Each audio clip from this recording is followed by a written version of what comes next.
I can't even believe that in a few weeks we're going to know the gender of our baby.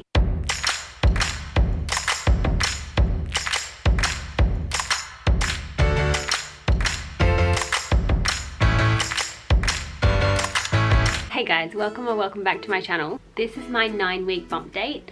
Today I am 9 weeks and 2 days pregnant, but I'm in my 9th week of pregnancy. This week, baby is the size of a date. I feel like going from a grape to a date is like a pretty significant growth spurt, so that's very exciting. Something exciting happened this week, but first I'm just gonna go through my symptoms for the last week. This first symptom is, in my opinion, the worst pregnancy symptom that I have experienced so far, and it is insomnia. I think I started getting insomnia a couple of weeks ago, but it's getting really bad to the point where it takes me over an hour to fall asleep. Generally somewhere between an hour or 2 hours it takes me to fall asleep. My brain just won't shut down and I just don't feel like going to sleep. I don't know how else to explain it. I just can't go to sleep. So the insomnia is terrible because I also have fatigue and I'm exhausted and I'm so tired from chasing Talia around all day and being pregnant and growing a human, but I can't sleep because I have insomnia. Those two symptoms combined are just cruel. And I'm exhausted. My next symptom is, I don't know how to say this. I guess I'd put it as like moody. I just don't have as much patience as I have had. And I don't have a whole lot of patience as it is. I'm not a very patient person, but when I'm pregnant, it's worse. I have like zero patience for any BS at this point in my pregnancy. So poor Luke is just dealing with a moody pregnant girlfriend. One symptom that I am welcoming this week, and I'm so excited to have, I had it with Talia as well, is I feel like my hair is getting thicker. I have really fine, gross hair, and I don't have a whole lot of it, especially since postpartum with Talia, pretty much all of it fell out, and I had like bald spots here. It's grown back now, but I just feel like it's feeling super healthy and a lot thicker than it usually does, which is my favorite pregnancy symptom, because pregnancy is the only time that I get to experience that. I don't know whether it's actually pregnancy itself that does that. I've heard it is, but I also have a feeling it's got a lot to do with my prenatal vitamins. Up until I got pregnant and started taking my prenatal vitamins, I was still losing a lot of hair from postpartum with Talia, and she's almost 2. So I'm really glad that it has stopped. Like, I'm not losing any hair anymore, and it just feels thicker and healthier, which is nice. My favorite pregnancy symptom. This week I've also felt quite nauseous. I read in my pregnancy app that this week is the worst for nausea or like morning sickness, and that it should go away hopefully by the 12th week. So I'm looking forward to that. It went away with Talia, I'm pretty sure. I had very mild nausea with Talia, and I'm feeling like it's pretty similar with this pregnancy. So maybe it's a girl. Another thing still that I have is food aversions, and it makes me so sad because food is my life. I love food, it makes me happy. I emotional eat a lot, so it's really sad to me that I don't feel like eating anything. And when I get food cravings, which is also another symptom that I've kind of had on and off, very rarely, but when I get them, I am so excited because I just don't want to eat anything ever because I feel sick, and the thought of specific types of food makes me sick. If Luke starts talking about food, I'm like, stop talking about food. I don't feel good. So food aversions is a really sad pregnancy symptom for me, but hopefully it goes away in the 2nd trimester. I can't remember whether it went away with Talia. I just remember after having Talia, I was so relieved that I had my appetite back and I wanted to eat again once she was born, because food is my life, guys. I love food. Not to mention when you're pregnant, they're like, you can't eat literally anything. You can have air, that's it.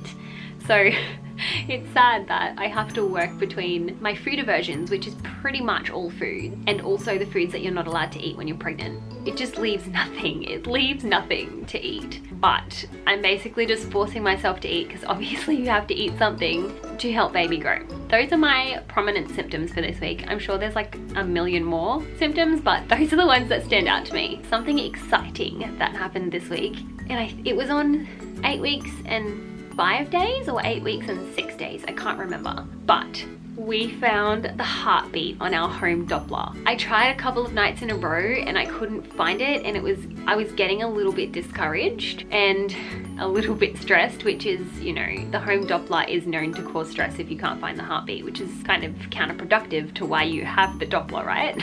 I knew it was super early and I tried not to stress about it, and it wasn't terrible, like I wasn't in tears or anything because I couldn't find the heartbeat, but Luke found it for the first time on the Doppler. He wanted to give it a go and he watched a few YouTube videos on how to find it and kind of what you're looking for, and he found the heartbeat. I have a little clip of him finding it for the first time on my phone. I took it, it's not very good quality because I only had my phone on me, but I'll insert that clip here.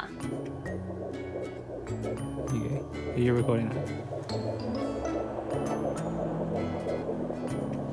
Faint little bubble heartbeat.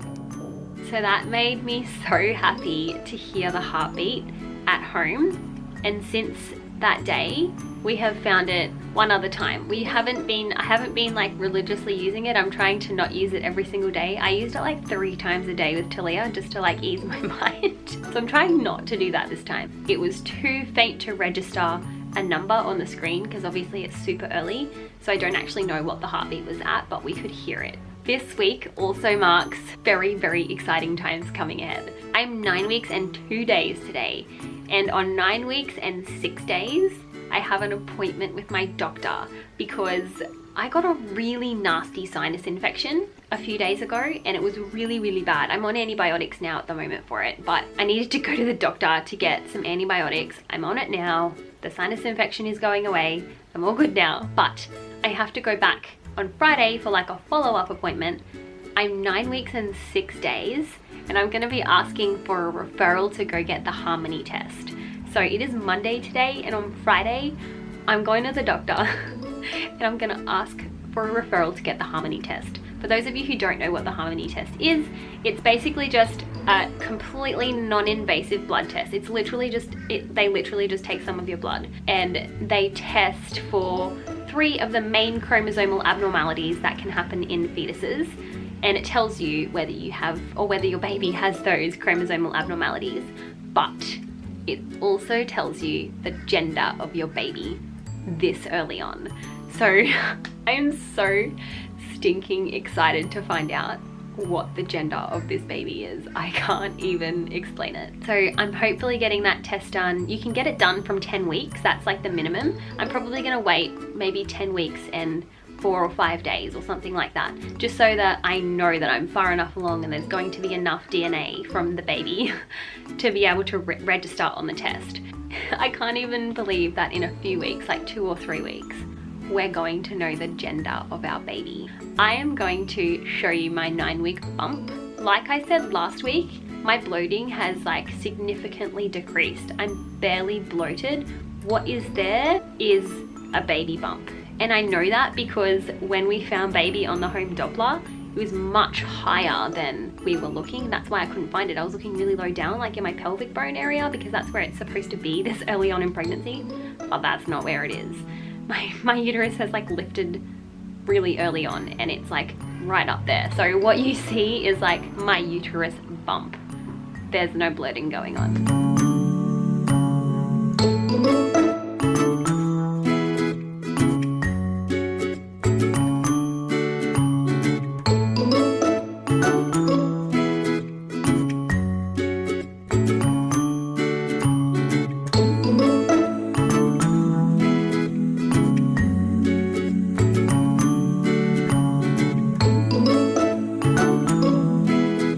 Okay guys, that was my 9-week bump date. Thank you so much for watching. Don't forget to subscribe below if you want to follow our journey. Give the video a thumbs up if you liked it, and I'll see you in the next video. Bye!